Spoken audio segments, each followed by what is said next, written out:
Hello and welcome to Civil War Weekly, the podcast that answers the question, what happened this week in the American Civil War? I'm your host, Tim Patrick, and this is episode 130, September 11th to September 17th, 1863. Last week, we covered a couple of different events. We spent some time in Arkansas, concluding the capture of Little Rock. Sabine Pass has held against a potential Union invasion, and it's back to the drawing board toward the capture of the rest of Louisiana and eventually Texas for the Federals. There was additional action at Charleston Harbor, but Gilmore is unable to capture the birthplace of the rebellion. This week we're going to spend the entire episode setting up for the Battle of Chickamauga. This will include the fall of Chattanooga, but first let's just check in and see what's going on following the Tullahoma campaign.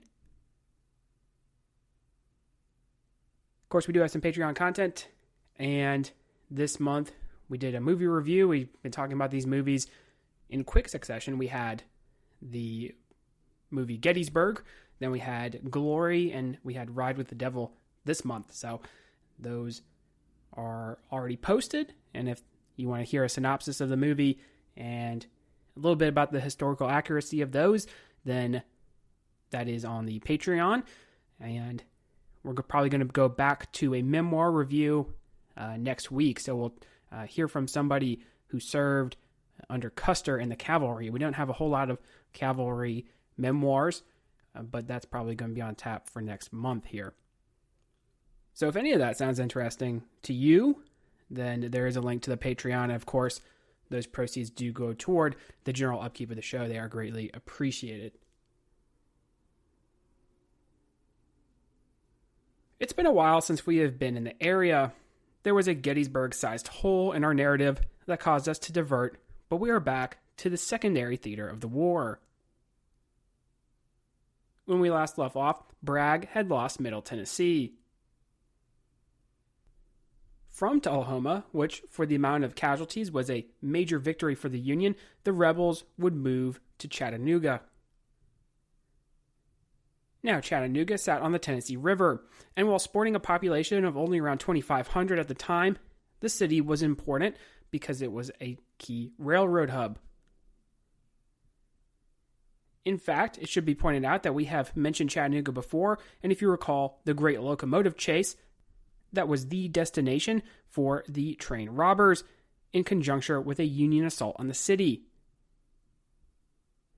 We should also point out that Don Carlos Buell, when he is in charge of the army before the Perryville campaign, he is knocking on the door on the outskirts of Chattanooga, and that's a primary objective is to capture that city, but obviously with a shift into Kentucky, he's going to be under some pressure politically, of course, to backtrack and stop the Confederates as they invade that state. So he was kind of in a position where he probably could have captured Chattanooga back in 1862, and things would have been pretty different had he done so. Obviously, Perryville and Stones River have happened since then, two pretty major battles, especially in this theater of the war. So if he had actually executed, it probably would have been different. In 1863, Rosecrans had been stalled from an immediate pursuit of the enemy because of an area known as the Barrens to his front. This was around 20 miles or so of sparsely habited terrain that would make things difficult for his army. During Tullahoma, if you recall, there had been some prodding by the War Department and Abraham Lincoln, so his next campaign would indeed be punctuated with constant check-ins and bickering back and forth. I often point out that Lincoln is admirable for attempting to learn military tactics and procedures, but this is a case where he falls short, maybe because of the victories he had already achieved in July. Rosecrans will read to his chief subordinates an ultimatum from Washington ordering him into action, which would meet with mostly disapproval, with the exception, of course, of his chief of staff, James Garfield, although Garfield may have been more interested in the political connotations of being the only general to advocate for an advance. And because you should know who James Garfield is, obviously he becomes president. That makes sense. Rosecrans, though, was not making friends, it should be said. He was pestering the War Department, so much so that when Lovell Rousseau shows up to lobby for an entire mounted division, like the extremely effective Lightning Brigade of Wilder, he is very abruptly shown the door. The commanding general was a pretty solid strategist, so given time he could have come up with something good.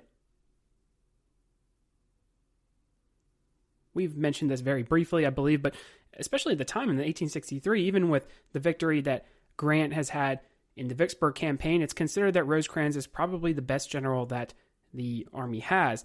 And that's also in conjunction with Meade and having his success at Gettysburg. He falls short, and we talked about that for a variety of reasons after the battle, but it's kind of considered that Rosecrans is probably the best general that the Union Army has. And if he's able to come up with another success, he might have been in a place that Grant eventually finds himself in commanding all the armies of the Union, kind of like George B. McClellan.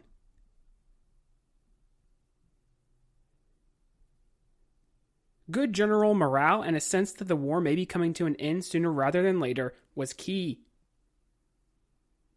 Bragg, for his part, wished he had morale on his side of the field. In a personal sense, the North Carolinian was ill, seeking treatment and recovery from the stresses of his position. We can safely assume that things are not going well for the Army of Tennessee. It is not without its flashes, but generally morale is low and there are desertions. Especially amongst Tennessee troops who they have just been pushed out of their home state. There's going to be a lot of desertions from them. And we may have talked about them when we talked about Sam R. Watkins and his memoir, Company H, mentions how there's just general lack of morale in the Army, especially amongst those Tennessee troops. In the officer corps, things have greatly deteriorated. Bragg has a nasty habit of blaming his subordinates, which will lead for them to demand all their orders in writing. Joseph Johnson could have removed the embattled general from his position, but he did not, most likely not wanting for himself to be the replacement. And as a result, even after the disastrous Tullahoma campaign, the Confederate Army would proceed with Bragg at the helm. We talked about the result of this campaign, complete with a near mutiny at Elk River by Hardee. Hardee is actually going to be shown the door as a result, being shipped off to Mississippi. Now he will be back, but he will not be participating in the campaign or the Battle of Chickamauga. But what exactly the plan should be is up in the air. There is an idea to shift forces to Johnston or shift forces to Bragg. The logic was that they needed to outgun the Union Army somewhere. A concentration and a quick defeat could start to turn the momentum. Bragg had traded some troops away to help build up the relief army at Jackson that did very little in terms of relieving. He would get those troops back shortly. Rosecrans, in the meantime, is going to have several options on the table. He will focus on building up the railroad and supply first. Lincoln had made a key point to save East Tennessee. With Rosecrans where he was, threatening Chattanooga, and Burnside rumbling down to deal with Buckner at Knoxville, his long-awaited promise to the people of the region seemed to be coming to fruition. On the ground, however, the supply issues were leading to Union troops drawing heavily from the country, which, as you can imagine, was not going to win over hearts and minds. Making sure supplies could be brought in by railroad would be a priority. In contrast, Bragg will not even be able to take advantage of the supply bases in Atlanta, because those would be marked for Lee's army, showing that the supply issues the South faces are pretty dire. While Bragg attempted to keep his army fed and Rosecrans grabbed rolling stock, Stanton and Halleck were impatient. Eventually, this will lead to a request for daily reports from the Army of the Cumberland, and somewhere in there, the Ohio general would offer to resign. After that was deemed not necessary, Rosecrans would roll out 3 options to get at Chattanooga. Now, the city is dominated by mountains, which would make for some tough going. Directly across was Waldron's Ridge.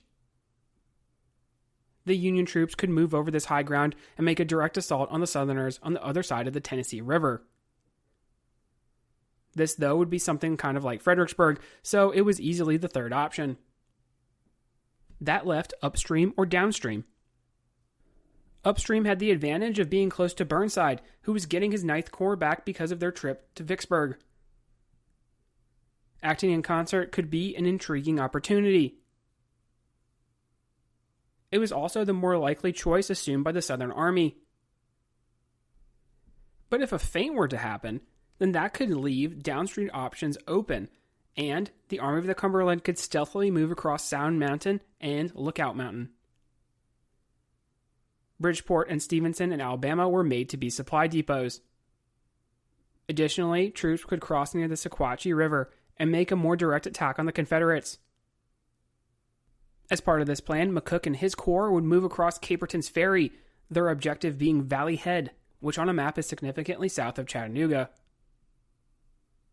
Thomas and his command would cross at Bridgeport and move on Trenton, Georgia. Crittenden and his corps would then move across at the Sequatchie River, as we already mentioned. If they played their cards right, Sand Mountain and Raccoon Mountain would screen the movements of the troops. Waldron's Ridge would likewise shield the moves of the Union troops, which leads to the question as to why the Confederates abandoned it in the first place. But there were problems with supply to this area, so it was deemed better to be on the far side of the river. Hazen's brigade, along with Wagner's and Wilder's, would remain to harass the city. Wilder would even have his command lob shells into the town itself, although this did very little damage.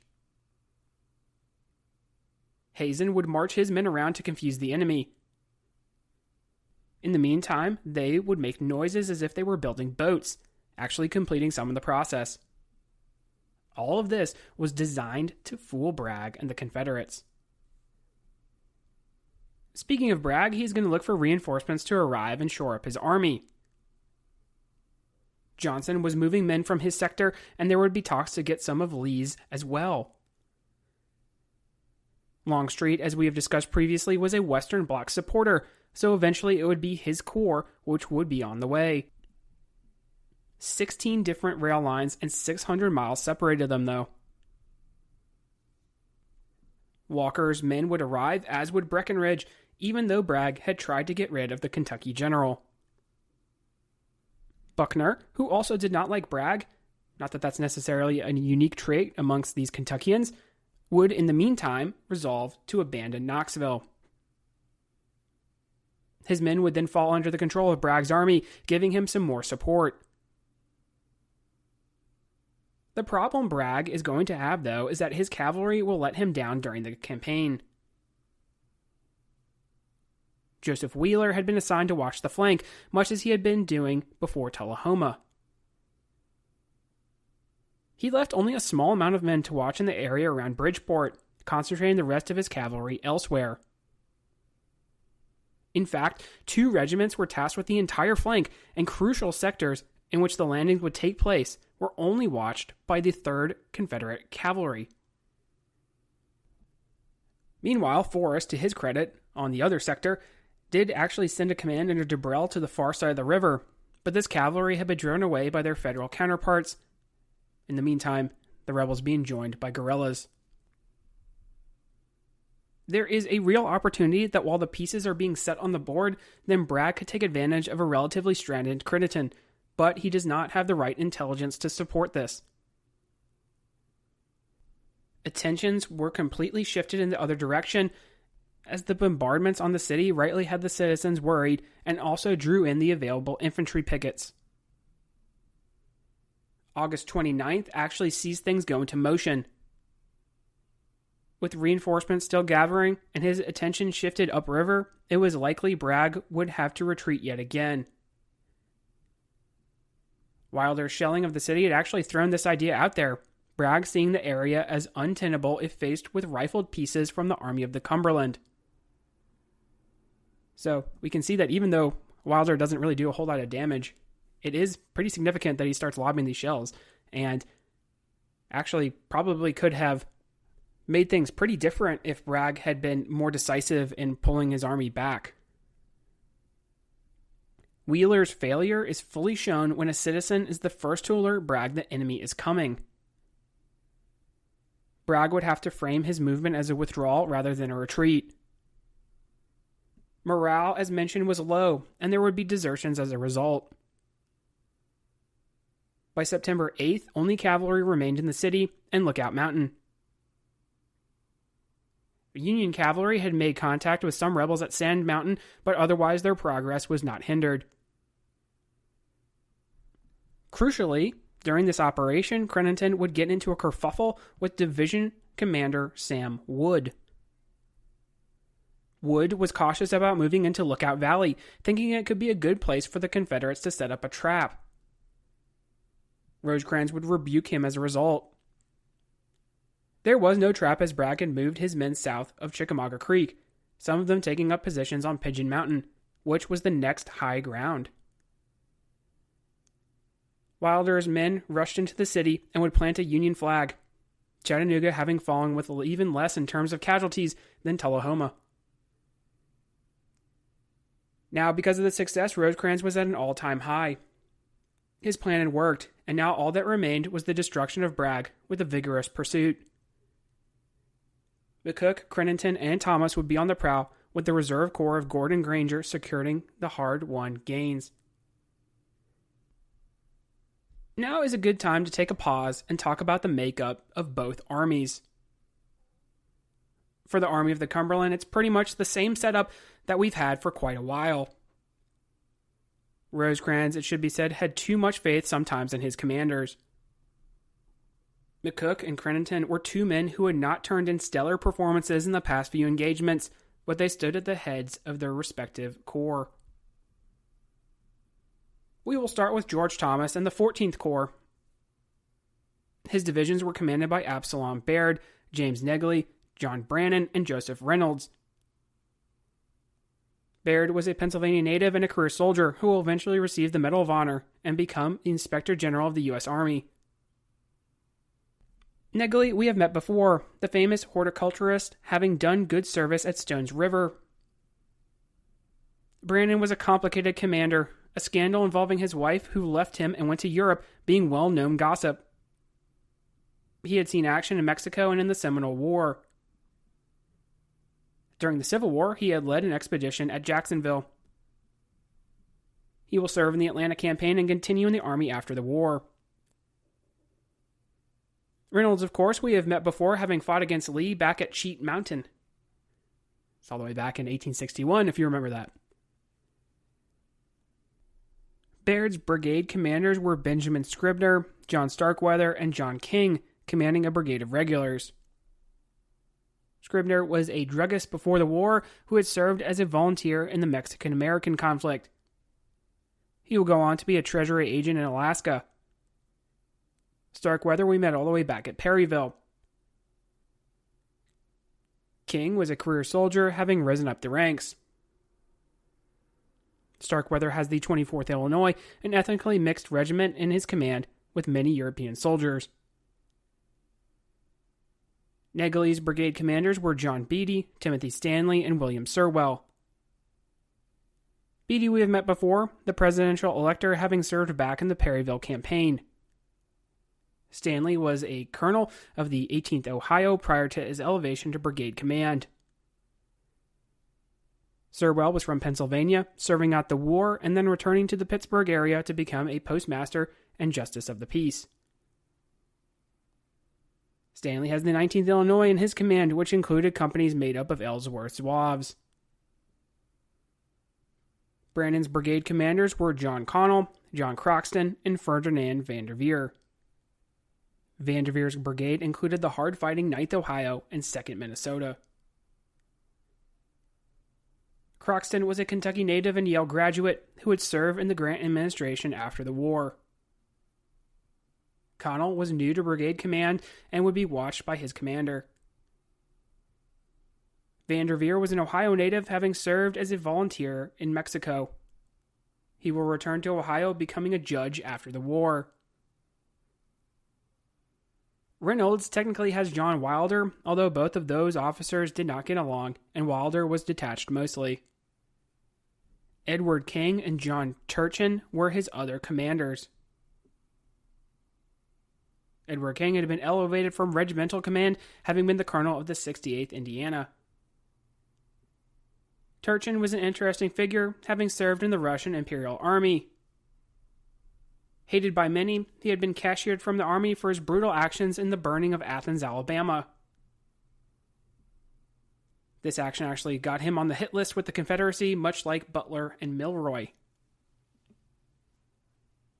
It would be Abraham Lincoln, though, who would step in and reinstate the Russian aristocrat, who always traveled with his wife, even on campaign, something else that did not earn him very many fans. He had failed to sparkle as a cavalry officer, so he was traded for George Crook. McCook's 20th Corps had divisions under Jefferson C. Davis, Richard Johnson, and Phil Sheridan, all of whom we should be familiar with, as they have been featured in our previous actions. Davis had Sidney Post, William Carlin, and Hans Haig, with his Scandinavian 15th Wisconsin as brigade commanders. We have talked previously about Carlin and Haig, but perhaps did not cover Sidney Post in our previous episodes. Post was a lawyer in Illinois and Kansas before the war, and he will receive the Medal of Honor for his action at the Battle of Nashville. After the war, he will serve in Congress for Illinois. Amongst Post's regiments is the 22nd Indiana, who you remember was victimized at the slaughter pen at Perryville. Johnson will have Joseph Dodge, communist revolutionary and previously featured August Villick, with his Horn Brigade, due to their commands they received in that medium, and Philemon Baldwin as brigade commanders. Baldwin was a native of Indiana, where he ran a farm implement business before the war. Sheridan has William Lytle, Bernald Leibold, and Luther Pretense Bradley. Some of these men have been seeing action since Pea Ridge, so they are veterans at this point. Lytle we have met before, writing a famous poem before the conflict. Leibold was the son of German immigrants, serving as a volunteer during the Mexican-American War and going on to be the police commissioner of St. Louis. Prentice Bradley was from Illinois, being in the book business before the war. Leibold has the 73rd Illinois, also known as the Preachers Regiment, due to the large amount of preachers in their ranks. Crittenden and his 21st Corps will have Thomas Wood, John Palmer, and Horatio Van Cleve as division commanders, all of whom we have introduced before. Wood has George Buell, George Wagner, and Charles Harker as brigade commanders. Buell is the cousin of Don Carlos, having served as an engineer and gold miner before the war. Wagner was a member of the House of Representatives in Indiana and will go on to be president of the Agricultural Society for that state. Harker was a New Jersey native and 1858 class of West Point grad. Palmer will have familiar faces in William Babcock Hazen, Charles Cruff, and William Groves. Van Cleve will have Samuel Beatty, George Dick, and Sidney Barnes. Samuel Beatty we have met before, having served at Perryville. George Dick had already seen action during the war and would become a postmaster in Illinois after the conflict. Barnes was a lawyer and politician prior to the war, and afterward he would serve as U.S. Attorney General in New Mexico. Barnes has in his command the 35th Indiana, made mostly of Irish immigrants. We only need to worry about a few brigades in Gordon Granger's Reserve Corps, but we should also introduce Granger, as I believe we have not just of yet. In 1863, Granger will not be liked by his fellow officers or men for that matter. In this campaign, he will arrest several accused of foraging without orders until he had a little prison outside of his headquarters. His 1st Division will be commanded by James Steedman, with brigades under Walter Whitaker and John Mitchell. Steedman we have met before, the Ohio native having served already in several battles. Walter Whitaker was a lawyer and state legislator prior to the war. He would return to law and actually spend time in a mental asylum after the conflict. Mitchell was also a lawyer and would serve throughout the war. Afterwards, he will marry the niece of Rutherford B. Hayes, who would be his friend for the remainder of his life. Dan McCook commands an additional brigade, who will come into our story as well, but you know McCook from Perryville. Cavalry would be commanded initially by Stanley, although he would fall ill, leaving the job to Robert Mitchell. Mitchell will have George Crook and Edward McCook as brigade commanders. Crook was a West Pointer who has already seen action in the East as part of our story. He will go on to campaign against native tribes, most notably the Apache, after the conclusion of the Civil War. McCook was yet another McCook who participated in the Pikes Peak Gold Rush before the war and afterwards served in the government. In all, William Rosecrans would have in his 3 corps and cavalry around 60,000 combatants. Braxton Bragg had made some changes and will actually continue to make changes as we proceed. We will only talk about the makeup leading up to the first day of Chickamauga. It includes some familiar faces, but just a little mixed up. Leonidas Polk would command his 1st Corps, with D.H. Hill taking over for the absent Hardee, with another corps being added in there under Simon Bolivar Buckner. William H.T. Walker, or Shot Pouch Walker, named as such because of his unlucky habit of attracting enemy lead, would take on the Reserve Corps, while Longstreet will add in his Northern Virginia troops. With these eastern additions, Bushrod Johnson would command a provisional corps under first Hood, then Longstreet, when he arrived on the field. Polk will have divisions under Frank Cheatham and Thomas Hindman, Hindman being recently inserted for the ailing John Withers. Cheatham's brigades would include John King Jackson, Preston Smith, George Manny, Arthur Strahl, and Marcus Wright. John King Jackson has recently arrived, and we've talked about him previously. Preston Smith and George Manny we have mentioned as well. Marcus Wright was a lawyer and writer before the war. Strahl was also a lawyer whose grandfather had immigrated from Germany. With the exception of a handful of regiments, Cheatham will have mostly Tennessee troops who were fiercely loyal to their commander, despite his sometimes drunken failings on the battlefield. We're going to see after the battle that Bragg is going to attempt to shake up the army yet again, and he's going to remove Cheatham from command of these troops as part of a going against Bragg cabal kind of thing. And this is not going to be received well by troops who already had low morale, who were already irritated at the fact that their home state had been abandoned. So that is not going to be good for Braxton Bragg. Hindman will have brigades under Patton Anderson, Zach Dees, and Arthur Manigault. Anderson and Manigault we have talked about before, but not Dees. Dees was a cotton broker from Alabama, having already served as an aide to Joseph Johnson. He will go back into this trade after the war. Hill will have divisions under the competent Patrick Cleburne and John Breckinridge. Cleburne has brigades commanded by Sterling Wood, Lucius Polk, and James Deschler. We have talked about all of these officers before, including Deschler, who you may recall from Arkansas Post. Breckinridge's brigade leaders we have discussed prior as well, them being Helm with the famous Orton Brigade, Daniel Adams with his mostly Louisiana regiments, and Marcel Stovall with his Florida, Georgia, North Carolina regiment mix. Buckner would have divisions under A.P. Stewart and William Preston. Stewart will have William Bate, John C. Brown, and Henry de Lamar Clayton Sr. Bate was a steamboat clerk and Mexican War volunteer before the Civil War.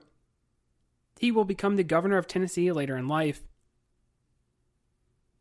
Brown would also be a governor of Tennessee after the war, but not before serving throughout the Atlanta and Carolina campaigns. Clayton was a politician and lawyer before the war from Alabama. He will serve throughout, resigning shortly before the end, returning to his home state. Preston will have a mixed bag of Alabama, Kentucky, Florida, North Carolina, and Virginia troops under Archibald Gracie, John Kelly, and Robert Trigg. Gracie was a West Pointer, actually born in New York, but had ties to Alabama. He will serve until his death at Petersburg. His child, Archibald Gracie IV, would survive the sinking of the Titanic. Trigg was a VMI grad who would become a cattle broker and lawyer in Virginia after the war. Kelly had already served since Shiloh, rising to the rank of colonel, even though he was only 23. He will go on to become a general, and while still at that age, fall at Franklin in 1864. Walker's reserves would include his own division and another commanded by St. John Little. Little is all set for reassignment, no longer wishing to serve under Bragg, but has been convinced to stay for the campaign. Walker has Matthew Ector and Claudius Wilson.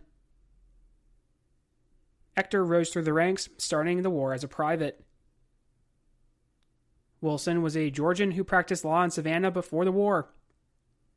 He will go on to unfortunately die of illness later in the year. Little has Daniel Govan and Edward Walthall. Govan was a farmer who had participated in the gold rush before the war. Once completed, he will go back to farming afterward. Walthall was born in Richmond but practiced law in Mississippi. He will go on to be the governor of that state after the war.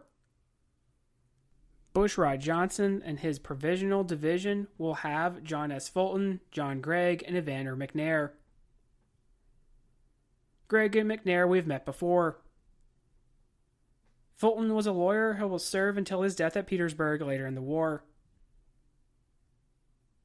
When Longstreet arrives on the battlefield, it should be noted he only contributes around 6,700 men. Hood's division, commanded by Law for a time, will have Robertson and the Texans, Law's own Alabama Brigade, and Rock Benning's Georgians. Joseph Kershaw and his South Carolinians, as well as Benjamin Humphrey and the Mississippi Brigade, formerly of Barksdale, would also arrive. Cavalry was divided into two corps, one under Wheeler and the other under Forrest. Wheeler's cavalry especially still has a reputation for disorderly conduct. John Wharton and William Martin, a former member of Stuart's cavalry, commanded under Wheeler, while Frank Armstrong takes Forrest Division and John Pegram adds a second under the aggressive cavalry commander. Wheeler, though, will not take well to corps command in a traditional army system, as we will soon see. In all, Braxton Bragg with his reinforcements would be able to bring 65,000 men to the field in September. If you've been keeping score here for some of these battles, and if you had been hopefully paying attention earlier in the episode, you'll notice that Rosecrans only has 60,000 men compared to now Braxton Bragg's army at 65,000 men. It's one thing when you're going up against him at Stones River, where Braxton Bragg has less in terms of troops, even though he's still going to be aggressive in that battle, but now he has more men than you. There's more parity here, and it's a very rare instance where the Confederacy is actually outnumbering the Union in a battle, and especially this major of a battle of Chickamauga. The Army of the Cumberland's next move would be an attempt to take the town of Lafayette, Georgia. From there, a combination of the army could be had. The various corps would move forward, Thomas urging for more caution in the advance. It would be his division under James Negley who would roll off of Lookout Mountain and into a place called Macklemore's Cove. The cove sat before Pigeon Mountain, which was occupied by the Confederates as we know. Joe Wheeler and his cavalry were further south checking on McCook, while infantry in D.H. Hill's corps would man the passes across from Thomas. Bragg would see a golden opportunity here. He could defeat the corps in detail if he acted quickly, as they were all strung out. The destruction could start with Negley, who was supported additionally by Absalom Beard. If this part of the corps was dealt with, it would collapse the center, opening for more opportunities. Bragg devised that while Hill held the Yankees in place, Thomas Heineman could flank and cut off the retreat, annihilating the enemy. Heineman, though, was slow to act and cautious. Hill would be the same, the Confederates just as wary as their enemy. Negley, for his part, sniffed out potential trouble and withdrew. Despite orders directly from the Army commander, Heineman and Hill would not engage the enemy on September 11th, but rather there would be light skirmishing. Hill would give a laundry list of excuses, and Heineman would be marked for future removal by Bragg, who is going to have to try to come up with a different way to spring a trap. I've seen in some places that this criticism of Heineman and Hill is warranted because they did not follow orders. However, the actual destruction of a large force in the Civil War is often a very elusive goal and does not happen very often, if at all. So the idea that they're going to destroy Negley is kind of far-fetched, at least. So there is at least something to be said of that. Rosecrans would realize that he was in a tough spot, calling for his commands to scatter no more and concentrate. Wilder and his Lightning Brigade had moved as far south as Ringgold, Georgia, where they would skirmish with Forrest cavalry. Palmer's division would also run into Pegram's cavalry on September 10th, resulting in the capture of some 58 men from the 1st Kentucky.